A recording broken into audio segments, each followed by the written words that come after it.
Difficult Life by Taylor Worth. Scene 1. Performing. Austin, wake up. You have to go and perform in the city, my mom said as she woke me up and got me off the city bench. Why, it's too early. Nobody will be out there to give me money for singing, I said back. Yes, there will be people in the city to give you money. It's Los Angeles you're talking about, my mom said. Okay, I whined and slouched on the bench on Calendar Road. Next, I'm up and dressed in the same clothes I wear every day. I'm walking down Shadow Lane and I look into that house that I'm standing right next to. I see a girl, boy, mom, and dad having a wonderful breakfast. They're eating pancakes and sausages with orange juice on the side. I wish I had a breakfast like that every day. Next, I'm in the city. I see tall skyscrapers touching the sky. I see a pond in the middle of the city. There's a stage around the pond, and that's where I'm headed. There's nobody on the stage, so I decided that is where I want to perform. Scene 2, getting a job. I get on the stage, and people come around me. I start to become frightened. I have performed before, but with not this many people. I take off my hat and set it on the ground so people can give me money for singing. I take a step back, and I start the music. It has a good rhythm to it, and that is just what I like. It gets to the singing part, and I don't sing. I see the cops coming along, and they do not have a good look on their face. They're coming toward me. They come up on the stage and say, "The stage is not for public use. You're disturbing the peace. Now leave." I stop the boombox and pick it up, and I take a couple steps forward and pick up my hat. Next, I'm wandering the streets of Los Angeles. I see a shop and it says Harry's Tool Supplies. I decide that is where I'm headed. I walk in and a bell rings above me as soon as I open the door. I see a guy at the counter and his name tag says Harry. I walk over to Harry and ask him if they have daytime jobs. And he says, "Yes, we do have daytime jobs. Do you need one?" "Yes," I say with relief. "Okay, then, let's get you started." "Okay," I said full of joy. After my daytime shift, he hands me an envelope, and it has my name on it, Austin. I look on the back, and it is not sealed, so I open it, and guess what's inside? 1673.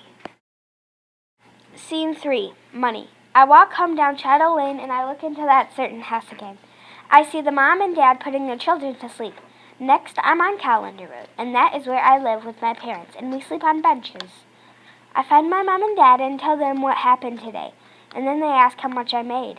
And of course I replied, 1673.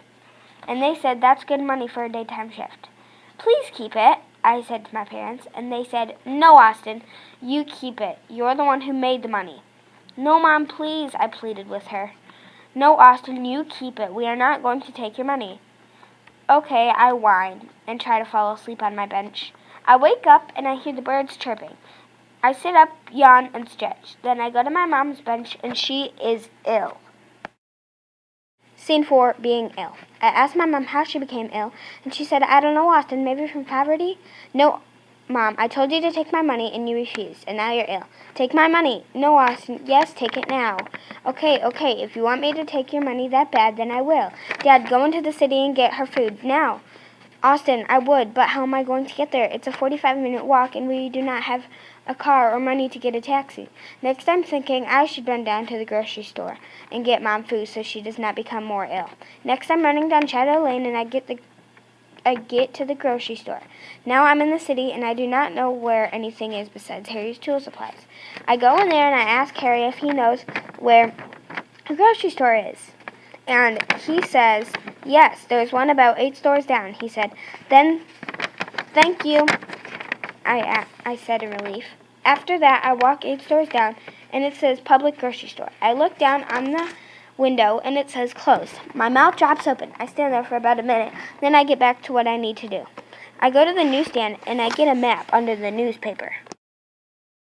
I find where I am, and the next grocery store is 1.5 miles away. I jog back home, and I tell my dad that the grocery store is closed and that the next grocery store is 1.5 miles away. So in the end, me and my family did not get breakfast, lunch, or dinner. While I am trying to fall asleep, I hear the leaves blowing in the most powerful wind Los Angeles has ever had. Scene 5, trucks. I wake up from the birds chirping and also my dad. He said that I have to get up to go on a road trip for his work. We have to go all the way to North Valley. I have no clue why, though. Next, my dad goes to his friend's house by walking, and he asks if he can borrow his truck for a week. And his friend says, yes, you can borrow my truck for a week. So next we are off on our road trip for Dad's work. This truck that we are in is filthy, disturbing, nasty, and rotten. It has pop cans, wrappers, mold, filth, and paw prints made of mud.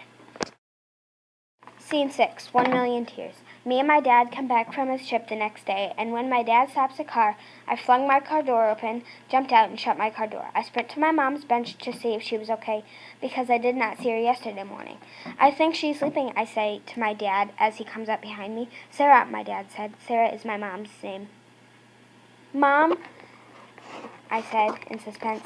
Please answer me, Sarah, my dad said loudly. My dad checks her pulse because she's not answering us. Dad, I said quietly. Not now, Austin, he said, panicking.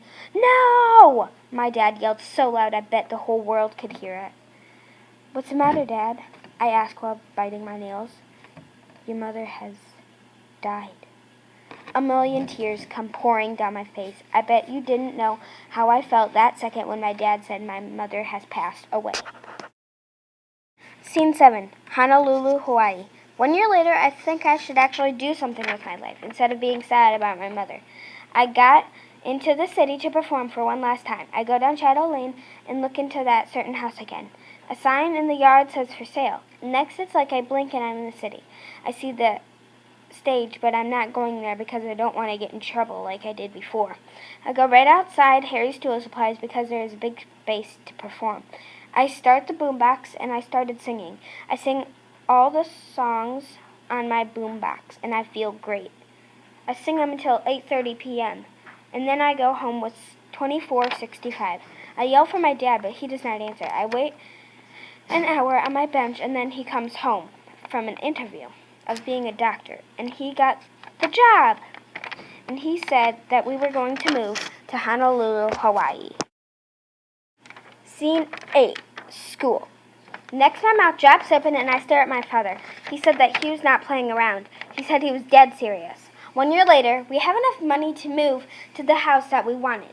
$600, the flight attendant says for an airplane ticket. My dad and I sigh at the same time. Then we hand over the $1,200, or as you call it, $1,200. Next, we were on the airplane, and 19 hours later, we are in Honolulu, Hawaii. It took us 4 days to get the house that we wanted set up the way we wanted it. We settled in, and one morning, my dad woke me up and said, Son, you are going to school today. I pause and lie there on my bed, but I don't say a word. I eat breakfast. I got dressed. Fancy. I went to the bus stop, and 7 minutes later, the bus comes. I get on the bus, and off to school I go. Once we reach school, I see Ryan. He was one of my old friends. He said that I should change back to myself again. What do you mean? I asked. Well, you remember you used to be a nerd and love math and all that stuff? And now you don't? Yeah. Well, can you? Why? I asked Ryan. Because I think you were cool when you were a nerd. Okay, I say. That night I went home, I got in bed, and I fell asleep. In the morning, I went to the bus stop, and I was nerdier than ever. The bus comes, and off to school I go again, the second day of school. I haven't had much friends. I meet Ryan at school, and he says, well, did you change? Well, sort of. I mean, I studied a math book last night, but, I need to get used to it. Well, at least you're trying to become your old self again.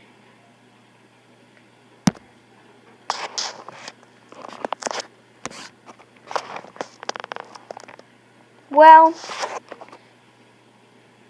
yeah, I guess I am. Bye, Ryan. The end. Hi, my name is Taylor Worth, and I'm the author of The Difficult Life. I chose to write this story because since I was a little girl, I used to be interested in poverty. I would like to thank my older sister, Serena, for listening to my drafts, my parents for getting me interested in poverty, and also my 4th grade teacher, Mr. Sharp, for giving me this assignment. I hope you enjoy.